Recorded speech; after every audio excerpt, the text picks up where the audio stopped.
नमस्कार दोस्तों, आप सभी का स्वागत है आपके अपने YouTube चैनल आर्यस धार्मिक ज्ञान पर।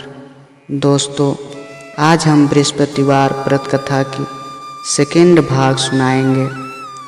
दोस्तों, प्राचीन काल में एक बहुत ही निर्धन ब्राह्मण था। उसके कोई संतान नहीं थी। वह नित्य पूजा पाठ करता, परंतु उसकी स्त्री बहुत मलिनता के साथ रहती थी। वह न स्नान करती और न किसी देवता का पूजन करती। प्रातः काल उठते ही सर्वप्रथम भोजन करने लगती, बाद में कोई अन्य कार्य करती। ब्राह्मण देवता बहुत दुखी रहते थे। पत्नी को बहुत समझाते, किंतु उसका कोई परिणाम न निकलता था।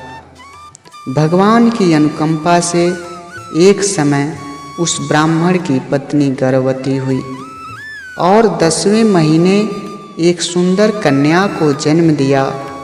निर्धन ब्राह्मण कन्या के जन्म से बहुत दुखी हुआ। धीरे धीरे ब्राह्मण की कन्या बड़ी होने लगी। बचपन से ही उस कन्या की रुचि भगवान विष्णु की पूजा में थी। वह प्रातः उठते ही स्नान करके भगवान विष्णु की पूजा करने मंदिर में जाती थी। बृहस्पतिवार को व्रत करके विधिवत पूजा पाठ करती थी। पूजा पाठ के बाद वह पढ़ने के लिए पाठशाला में जाती थी। घर से चलते हुए वह मुट्ठी भर जौ साथ लेकर जाती और पाठशाला के रास्ते में थोड़े थोड़े जौ गिराती जाती थी। जब वह पाठशाला से घर लौटती तो जौ के वह दाने सोने में बदले हुए मिलते थे। लड़की सभी सोने के दाने बीन लाती थी। एक दिन जब वह सोने के दानों को साफ कर रही थी तो उसकी माँ ने कहा, बेटी, सोने के दाने साफ करने के लिए सोने का सूप भी होना चाहिए। अगले दिन बृहस्पतिवार था।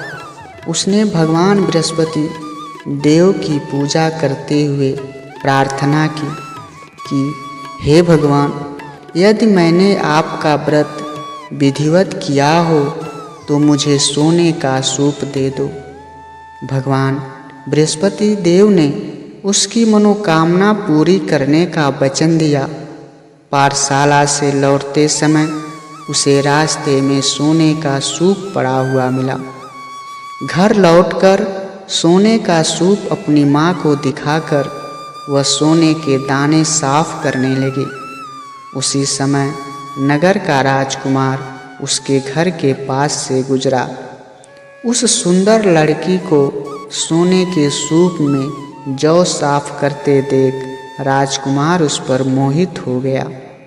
महल में लौटकर राजकुमार ने राजा से उस लड़की से विवाह करने की इच्छा प्रकट की। तो राजा ने ब्राह्मण को महल में बुलाकर राजकुमार से उसकी लड़की के विवाह की बात कही। ब्राह्मण तैयार हो गया। धूमधाम से उस लड़की का विवाह राजकुमार से हो गया। दुल्हन बनकर ब्राह्मण की लड़की महल में चली गई। लड़की के चले जाने से ब्राह्मण फिर निर्धन हो गया। उसे कई कई दिन भोजन भी नहीं मिलता था। बहुत दुखी होकर ब्राह्मण एक दिन अपनी लड़की के पास आया। अपने पिता से निर्धनता का समाचार सुनकर उसे बहुत सा धन देकर पिता को विदा किया। उस धन से ब्राह्मण के कुछ दिन तो आराम से गुजर आ गए, लेकिन जल्दी ही फिर भूखे मरने की हालत हो गई। ब्राह्मण अपनी लड़की से धन लेने के लिए फिर महल में पहुंचा। लड़की ने पिता की बुरी हालत देखकर कहा, पिताजी, आखिर आप कब तक मुझसे धन लेकर जीवन यापन करेंगे? आप कोई ऐसा उपाय क्यों नहीं करते जिससे आपका घर धन संपत्ति से भर जाए। ब्राह्मण ने कहा, मैंने तेरी माँ को बहुत समझा लिया, पर उसकी समझ में कुछ नहीं आती। उसका फूहड़पन नष्ट हो तो घर की निर्धनता भी दूर हो जाए। तब कुछ सोचकर लड़की ने पिता से कहा, पिताजी, आप कुछ दिनों के लिए माँ को मेरे पास छोड़ जाओ। सब कुछ सोचकर ब्राह्मण पत्नी को लड़की के पास महल छोड़ आया। लड़की ने अपनी माँ से कहा, माँ, तुम कल प्रातःकाल स्नान करके भगवान विष्णु जी की पूजा अवश्य करना। पूजा करने से तुम्हारी निर्धनता अवश्य दूर हो जाएगी। लेकिन उसकी माँ ने उसकी कोई बात नहीं मानी। तब क्रोधित होकर लड़की ने अपनी माँ को एक कक्ष में बंद कर दिया। सूर्योदय के समय माँ को उठाकर जबरदस्ती उसे स्नान कराया और फिर मंदिर में ले जाकर भगवान बृहस्पति देव की पूजा कराई। कुछ दिनों तक ऐसा करने से माँ की बुद्धि में परिवर्तन हुआ और वह स्वयं बृहस्पतिवार का व्रत रखने लगी। उसके व्रत रखने से ब्राह्मण के घर में भगवान विष्णु की अनुकंपा से धन की वर्षा होने लगी। दोनों पति पत्नी धन संपत्ति पाकर आनंदपूर्वक जीवन यापन करते हुए विष्णु धाम को चले गए। लकड़हारा बने राजा ने उन साधु से भगवान बृहस्पति देव की यह कथा सुनकर बृहस्पतिवार का व्रत करके भगवान विष्णु की पूजा की। उस दिन से उसके सभी क्लेश दूर हो गए। लेकिन अगले बृहस्पतिवार को काम काज में अधिक व्यस्त रहने के कारण उसने भगवान बृहस्पति देव जी का व्रत नहीं कर पाया। भगवान बृहस्पति देव लकड़हारे से क्रोधित हो गए और उसे भूल की सजा दी। उस दिन नगर के राजा ने नगर में घोषणा करके सबको सूचित किया, प्रत्येक नागरिक मेरे महल में भोजन करने आए। जो नहीं आएगा उसे अपराधी मानकर भारी दंड दिया जाएगा। लकड़हारा बने राजा ने उस नगर के राजा की घोषणा तो सुनी, लेकिन जंगल से लकड़ी काटकर लाने और उन्हें बेचने में देर हो जाने के कारण वह समय पर महल में भोजन करने नहीं जा सका। अतः राजा के सैनिक लकड़हारे को पकड़कर महल में ले गए। राजा ने उसे महल के कक्ष में बैठाकर भोजन कराया। उस कक्ष में एक खूंटी पर रानी का सोने का हार लटका हुआ था। लकड़हारा अकेला उस कक्ष में भोजन कर रहा था। तभी उसने एक आश्चर्यजनक घटना घटती देखी। देखते ही देखते वह खूंटी हार को निगल गई। थोड़ी देर के बाद राजा ने हार को गायब देखा तो लकड़हारे को कारावास में डलवा दिया। लकड़हारा मन ही मन अपने भाग्य को कोसने लगा। तभी उसे जंगल में मिले साधु का स्मरण हो आया।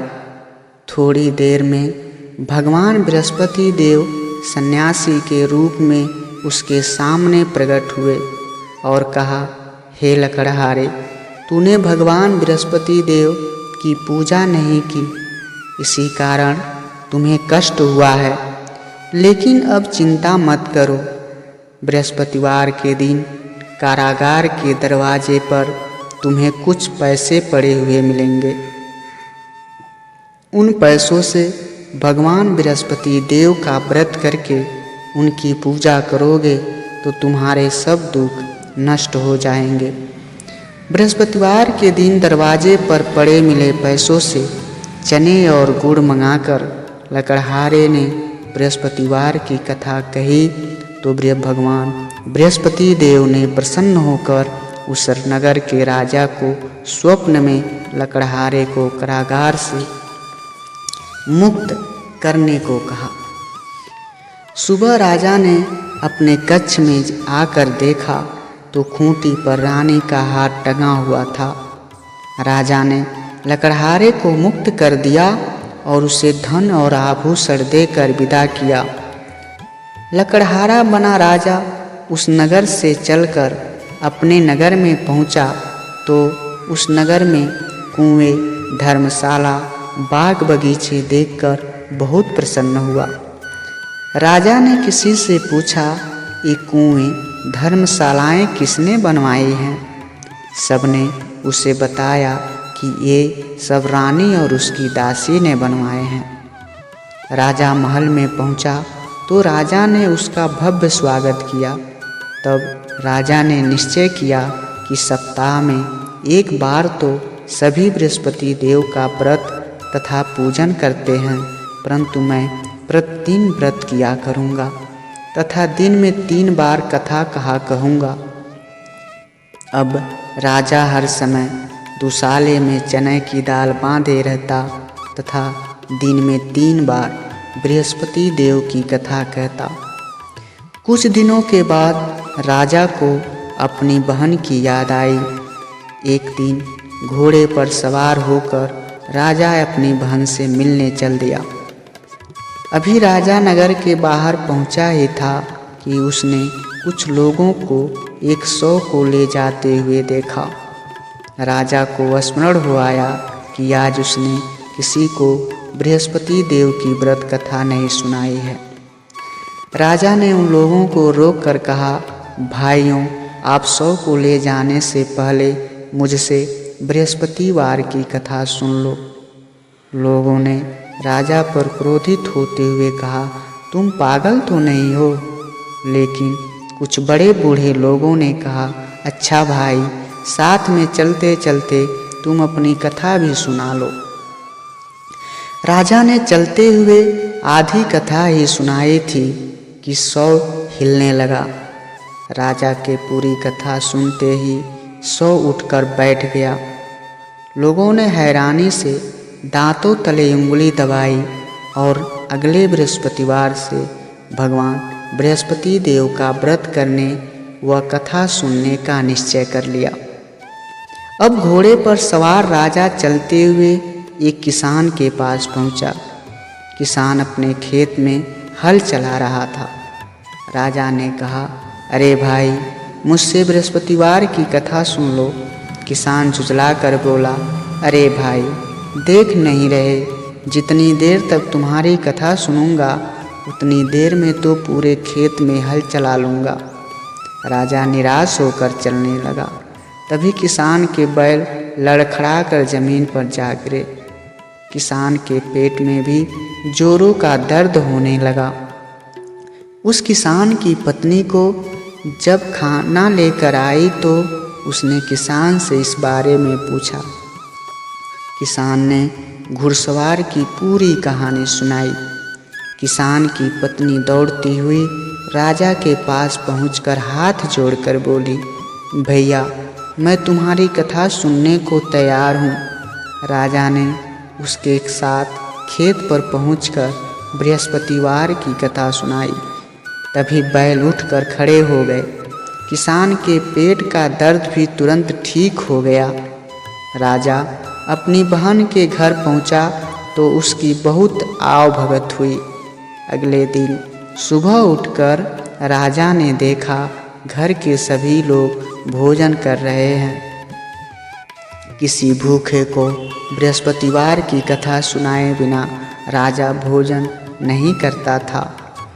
उसने बहन से कहा, बहन, क्या घर में कोई ऐसा व्यक्ति है जिसने अभी तक भोजन न किया हो? उसकी बहन बोली, भैया, हमारे घर में तो क्या, आपको पूरे नगर में कोई ऐसा व्यक्ति नहीं मिलेगा जिसने सुबह सुबह भोजन नहीं किया हो।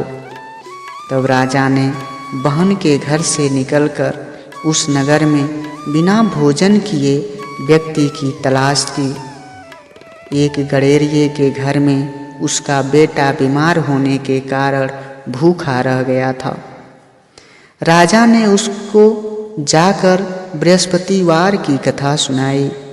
कथा सुनते सुनते गडेरिये का बीमार बेटा बिल्कुल ठीक हो गया। सबने राजा की बहुत प्रशंसा की। एक दिन राजा ने अपनी बहन से कहा, बहन, अब हम अपने घर जाना चाहते हैं, तुम भी हमारे साथ चलो। कुछ दिन वहाँ रहकर फिर लौट आना। राजा की बहन ने अपनी सास से पूछा तो सास ने ताने देते हुए कहा, बहू, मायके जाना हो तो अकेली जाना, मेरे पोतों को नहीं ले जाना। तुम्हारे भाई के कोई संतान नहीं है, कहीं तुम्हारी भाभी मेरे पोतों को कोई जादू टोना न कर दे। दूसरे कक्ष में बहन की सास की बातें सुनकर राजा दुखी मन से अकेला ही अपने नगर को लौट आया। रानी ने राजा से कहा, आप तो अपनी बहन को साथ लाने की बात कहकर गए थे, फिर बहन को साथ क्यों नहीं लाए? तब राजा ने दुखी होते हुए कहा, रानी, हम निसंतान हैं, इसलिए कोई हमारे घर आना पसंद नहीं करता। रानी ने राजा को समझाया, हे प्राणनाथ, हमें बृहस्पति देव ने सब कुछ दिया है, अब भगवान बृहस्पति देव हमें संतान भी अवश्य देंगे। बृहस्पतिवार को विधिवत व्रत करते हुए राजा रानी ने भगवान बृहस्पति देव से संतान के लिए प्रार्थना की। कुछ दिनों के बाद उन्होंने स्वप्न में दर्शन देते हुए कहा, हे राजन, तेरी मनोकामना अवश्य पूरी होगी। 1 सप्ताह बाद ही रानी गर्भवती हो गई। 10वें महीने रानी ने एक सुंदर पुत्र को जन्म दिया। राजा रानी जीवन पर्यंत बृहस्पतिवार का व्रत करते रहे। उनके घर में धन की वर्षा होती रही। इस तरह आनंद पूर्वक जीवन यापन करते हुए राजा रानी भगवान बृहस्पति देव की अनुकंपा से मोक्ष को प्राप्त करके सीधे वैकुंठ धाम पहुँच गए। बृहस्पतिवार को विधिवत व्रत करके जो स्त्री पुरुष भगवान विष्णु की पूजा करते हैं, भगवान उनकी सभी मनोकामनाएं पूरी करते हैं।